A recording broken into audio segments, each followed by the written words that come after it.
Bonjour et bienvenue dans la forêt des lectures. Alors aujourd'hui je vais vous parler de Monsters de Kendall.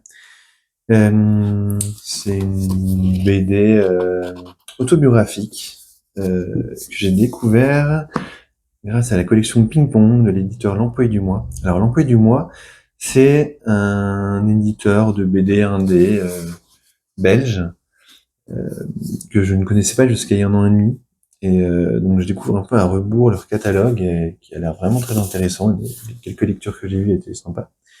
Et à l'occasion de leurs 25 ans, ils sortent une petite collection. Pour l'instant, il y a 3 titres. La collection Ping Pong. Des titres, des rééditions de leur classique, de leur catalogue, à format souple, de le voir, avec une idée assez sympa et à un prix un petit peu plus réduit.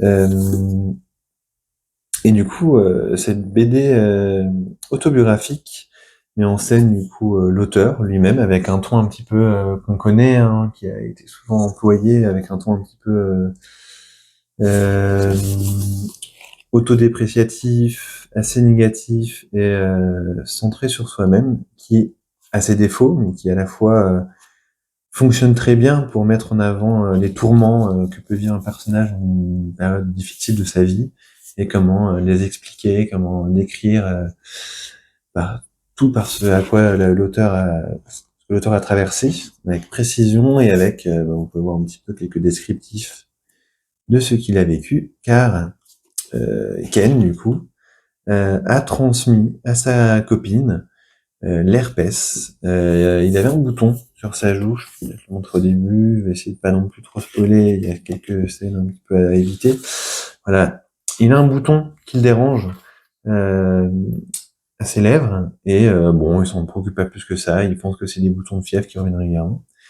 Et tout d'un coup, au bout d'un moment, sa compagne va avoir vraiment très très mal à sa vulve, et à son sexe, et elle va aller du coup à l'hôpital, hein, et ils vont découvrir qu'elle a de l'herpès aussi, et qui lui a certainement transmis. Et du coup, cette découverte va un petit peu changer leur quotidien et petit à petit briser leur couple, hein. Alors ils vont rester en contact, je vais pas en dire plus, hein, mais ça montre aussi comment une maladie peut changer des rapports et même le quotidien. Ça, je trouve, c'est ce qui est vraiment très intéressant dans cette BD, c'est le regard sur soi et le regard sur l'autre.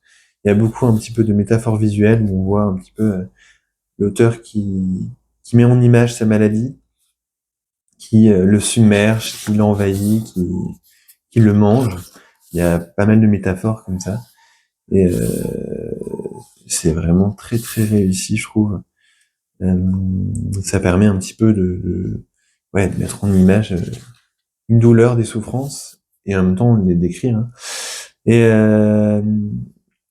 bon, Ken, c'est le ton aussi, hein, qui est employé et difficile des fois à apprécier, même si on a de l'empathie pour lui, hein, mais dans sa manière de répondre, de réagir, et on le voit d'ailleurs, hein, que ça a un impact sur son entourage parce que cette maladie va un peu le renfermer. Il va un petit peu des fois ne pas accepter totalement de faire attention, de changer ça change son quotidien, mais il va pas toujours être responsable, voilà.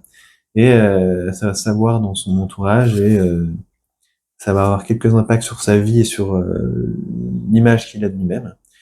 Et du coup, on voit un petit peu un parcours difficile, euh, comment comment une maladie comme ça est perçue par les autres, par lui, et aussi par la manière dont on, on la vit, dont on s'y adapte, dont on en parle à son entourage, hein.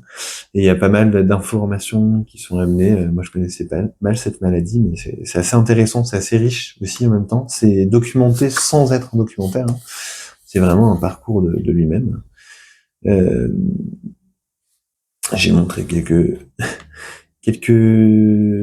images, quelques pages un peu explicites. Alors du coup, oui, c'est un ouvrage à réserver à un public adulte, hein. D'ailleurs, même le dessin, il fait très comic strip indé américain. Il pourra la patte graphique de l'auteur ne plaira pas forcément à tout le monde. Moi, j'ai beaucoup aimé. Je trouvais que ça se lisait tout seul, que c'était hyper agréable à lire et en même temps très bien raconté, très bien dessiné. J'aime beaucoup la manière dont l'auteur euh, ouais, met en image tout ce qu'il traverse. C'est vraiment intéressant.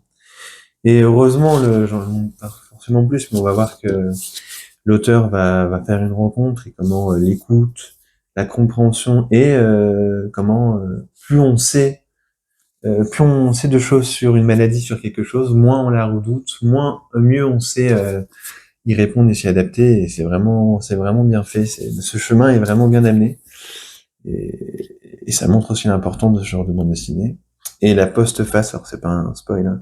Il y a une première postface, puis une deuxième qui a été faite pour cette deuxième édition.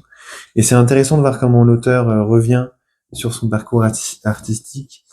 Il s'est fait connaître grâce à cette bande dessinée là, et du coup, super, il s'est fait connaître pour l'herpès, avec un ton très dépréciatif, où il se met en scène de manière pas très positive et où il ne se concentre uniquement sur lui et peu sur son, son ami qui lui a transmis l'herpès. Et il montre aussi comment il imagine comment il aurait pu il nuance un petit peu la bande dessinée et il dit qu'il aurait peut-être pu montrer les choses d'une autre manière. Et en même temps, maintenant, c'est sa vie, et puis c'est pas non plus, c'est pas la fin de la vie, une fois qu'il s'y est adapté. Voilà.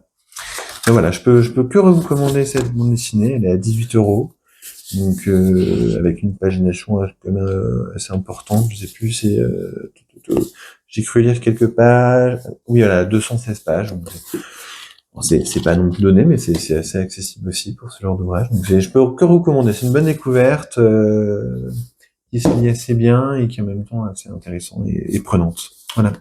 Mais j'espère que ça vous aura plu et que ça vous aura donné envie de vous pencher un petit peu sur cette bande dessinée. Je vous remercie. Au revoir.